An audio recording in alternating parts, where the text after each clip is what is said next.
ఇకపోతే నిన్న మొన్న ఏమైతుందో మీరు చూస్తూ ఉన్నారు. రాష్ట్రంలో ఏమైతా ఉంది. నిన్న షాద్ నగర్లో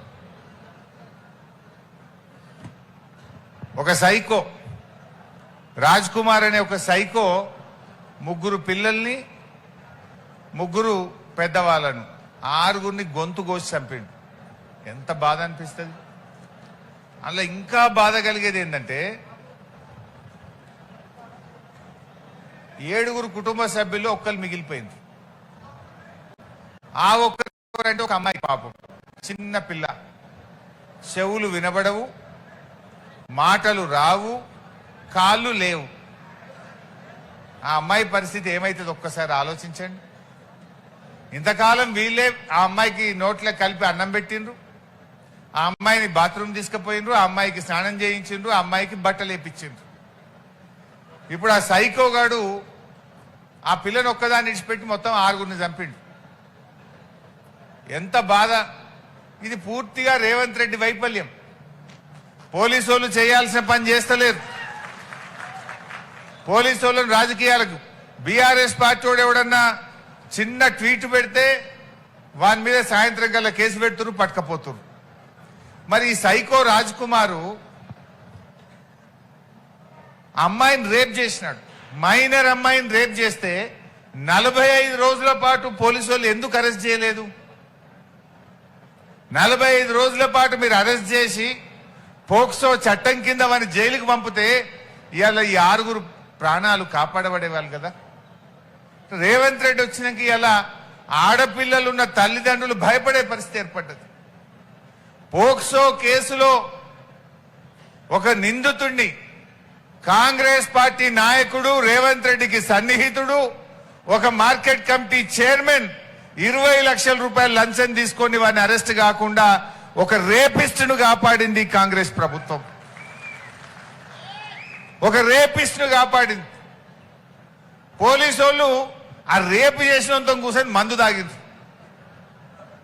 పోలీసు వాళ్ళు వాడిని అరెస్ట్ చేయకుండా 45 రోజులు టైం ఇస్తే వాడు కోర్టుకు పోయి బెయిల్ తెచ్చుకున్నాడు. 20 లక్షలు ఖర్చు పెట్టిండు, వచ్చి ఆయనతో 6గురిని ఊచకొత్త కోసిండు. నిన్న ఒక ఆయన రేవంత్ రెడ్డి గారిని ఆంధ్రప్రదేశ్ లో వెనకైన పేపర్ బాయి పేపర్లు ఎత్తుండే గోడల మీద పెయింటింగ్ రాతలు రాస్తుండే రేవంత్ రెడ్డి అని అన్నాడట. అది ఉన్నదే అన్నాడు, నిజమే అన్నాడు. గోడల మీద రాతలు రాస్తోడిన పెయింటర్.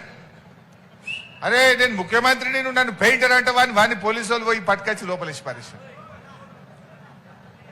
మా గీత ఏదో పోస్ట్ పెట్టి గీతమ్మ మీద కూడా పోలీస్ స్టేషన్ లో కేసు పెట్టారు.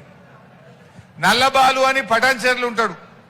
ఓ చిన్నగా రేవంత్ రెడ్డి తప్పు చేసిండు అని ఒక ట్వీట్ చేస్తే వాడిని పట్టుకపోయి పాపం జైల్లో పెట్టిండ్రు.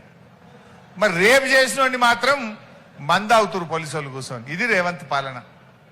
అంటే మహిళల పట్ల, సైకోల పట్ల ఈ ప్రభుత్వం ఎంత ఉదాసీనంగా ఉందో మనం ఇలా అర్థం చేసుకోవాల్సిన అవసరం ఉంది. సెటిల్మెంట్లు పోలీసు వాళ్ళు దేనికి వాడుకుంటున్నారు? ల్యాండ్ సెటిల్మెంట్లు.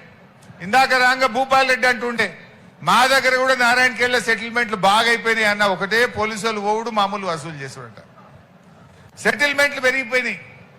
పోలీస్ వ్యవస్థను రాజకీయ కేంద్రంగా, సెటిల్మెంట్ల అడ్డాగా, ల్యాండ్ డీళ్ల కోసం వాడడం వల్ల ఇలాంటి సైకోలు ఇలా పెట్టేయకపోతా ఉన్నారు. ఇవాళటి వరకు రేవంత్ రెడ్డి ఒక్క మాట మాట్లాడలే ఆ సైకో మీద. పక్క రాష్ట్ర ముఖ్యమంత్రి మాట్లాడిండు, ఇది అన్యాయం, ఇట్లా ఈ రకంగా ఆడపిల్లల్ని కోడి మెడ కోసినట్టు గొంతు కోసి చంపితే ఇది చాలా బాధాకరమైంది అని చెప్పి ఇవాళ పక్క రాష్ట్ర ముఖ్యమంత్రులు మాట్లాడుతున్నారు. కానీ రేవంత్ రెడ్డికి చీమ గుట్టినట్టు లేదు. అంటే పాలన గాలికి వదిలేసినటువంటి పరిస్థితి. ఇది ఇట్లా ఉన్నది. మొన్న నీళ్లు కావాలి, కరువు వచ్చిందని మేము మాట్లాడినాం. కరువు వచ్చిందా? మీకైతే మంచినీళ్ళే వస్తలేవు, సాగునీళ్ళు ఎక్కడి. మంచినీళ్ళు కూడా రానిస్తలేడు రేవంత్ రెడ్డి. ఆ సంగతి కూడా చెప్తా. కరువు వచ్చిందా రేవంత్ రెడ్డి? కన్నెపల్లిలో కట్కొత్తు అని మేమన్నాం. కట్కొత్తవా రేవంత్ రెడ్డి అంటే నీ పీకలొత్తుతా అంటుండు. అంటే అడుగుడు తప్పట. పాపం రిటైర్డ్ ఇంజనీర్ శ్యామ్ ప్రసాద్ రెడ్డి గారు మేడిగడ్డ బ్యారేజీ లేకుండా కట్క ఒత్తచ్చు, గోదావరి నీళ్లు ఎత్తచ్చు అని రిటైర్డ్ ఇంజనీర్లు చెప్తే ఆయనను చెంచాలు కూడా జైల్లో పెడతా అంటాడు.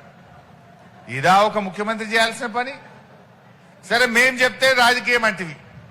మరి ఆయన రిటైర్డ్ ఇంజనీర్, ఏ పార్టీ కాదు, 80 ఏళ్ల వయస్సు ఉన్నది, కరువు పడ్డది, కష్టం వచ్చింది, మంచినీళ్ళు దొరకటట్లేవు, కట్టుకొత్తవయ్యా రేవంత్ రెడ్డి అంటే నిన్ను చెంచలు కూడా జైల్లో పెడతా అంటాడు. అంటే నేను అందుకే నిన్న ఒక మాట అన్నా. ఒక విలేకరు అడిగిండు, సార్ మరి ఇదంతా సరే గాని కరువు పడ్డది, నీళ్లు లేవు, పొలాలు ఎండిపోతున్నాయి, మంచినీళ్ళు లేక ప్రజలు ఇబ్బంది పడుతున్నారు, పంటలన్నీ పోతున్నాయి సార్, మరి ఎట్లా నువ్వేం చేస్తావు అని అడిగిండు. ఏమున్నది, హరీష్ రావుతో కేసీఆర్ నో కోస్తాడట, రక్తం పంటల మీద జల్లితే పంటలు పండుతాయట. నేను అంటున్నా, ఆ సైకో రాజ్ కుమార్ గానికి రేవంత్ గానికి ఏమైనా తేడా ఉన్నదా? ఏమైనా ఉన్నదా? ఆ సైకో గాడు మాట్లాడే నువ్వు మాట్లాడుతున్నావు, వాడు చంపిండు నువ్వు మాట్లాడుతున్నావు, గంతే తేడా. ఒక ముఖ్యమంత్రి మాట్లాడాల్సిన మాటనా? మొన్న బాల్కా సుమన్ ఏదో మాట్లాడిండు, అగో నువ్వు తప్పు మాట్లాడినావని జైల్లో పెట్టిండ్రు. మరి ఇప్పుడు రేవంత్ రెడ్డిని కూడా అరెస్ట్ చేసి జైల్లో పెట్టాలన్నా వద్దా? ఈ డీజీపీని అడుగుతున్న శివధర్ రెడ్డి, కాకి బుక్ ఉన్నది, కాకి బుక్ ఉన్నది తెలంగాణలో అన్నావు కదా, మరి నీ కాకి బుక్ కాకెత్తుకపోయిందా? ఎందుకు రేవంత్ రెడ్డి మీద కేసు పెట్టలేవు అని అడుగుతా ఉన్నా. ఎవరినన్నా కోస్తా రక్తం జల్లుతా అని మాట్లాడితే ఊకుంటారా? నువ్వు మాట్లాడితే నువ్వో నేను ఎవరైనా రేవంత్ రెడ్డి కోస్తాం రక్తం తీస్తాం రేవంత్ రెడ్డి అంటే దెబ్బ మన మీద కేసు పెట్టరా?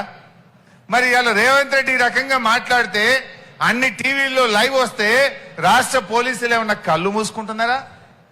చట్టం లేదా? హింసను ప్రేరేపించవచ్చా?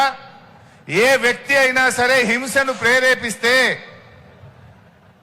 క్రిమినల్ మాటలు మాట్లాడితే, తప్పుడు మాటలు మాట్లాడితే కేసులు నమోదు చేయాల్సిందే, ఆ వ్యక్తిని వెంటనే అరెస్ట్ చేయాల్సిందే.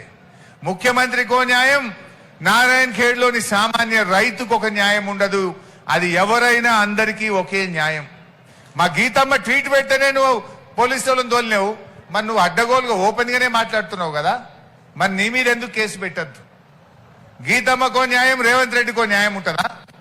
గీతమ్మ మీద కేసు పెట్టినావు, మరి రేవంత్ రెడ్డి మీద ఎందుకు కేసు పెట్టరు మిస్టర్ సివి ఆనంద్ డీజీపీ గారు అని నేను అడుగుతా ఉన్నా. అంటే ఈ రకంగా ఇవాళ రాష్ట్రంలో మొత్తం కూడా పరిస్థితి చాలా దారుణంగా తయారైనటువంటి పరిస్థితులు. అసలు ముఖ్యమంత్రి ఎంత దుర్మార్గంగా తయారైపోయిందంటే, మా భూపాలన్న చెప్పిండు, ఇప్పుడు ఏమన్నా అడిగితే పైసలు లేవు, నన్ను ఘోషినా పైసలు లేవు అంటాడు. లేవా? మూసీ సుందరీకరణకు 1,00,000 కోట్లు ఖర్చు పెడుతున్నావు, ఫ్యూచర్ సిటీకి 1,00,000 కోట్లు పెడుతున్నావు, అందాల పోటీలకు 100 కోట్లు పెట్టినావు, నీ మన్మంతో ఫుట్బాల్ షోకులు తీర్చుకోవడానికి 100 కోట్లు ఖర్చు పెట్టినావు. నువ్వు పూరీలు చేసుకుంటే మాకు ఇంట్లో పూరీలు చేస్తే మాకు ఇబ్బంది లేదు, కానీ ఫుట్బాల్ షోకుల పేరు మీద 100 కోట్లు ఖర్చు పెట్టి ప్రజాధనం వృధా చేసినవే, అది తప్పు రేవంత్ రెడ్డి అని నేను చెప్పదలుచుకున్నా.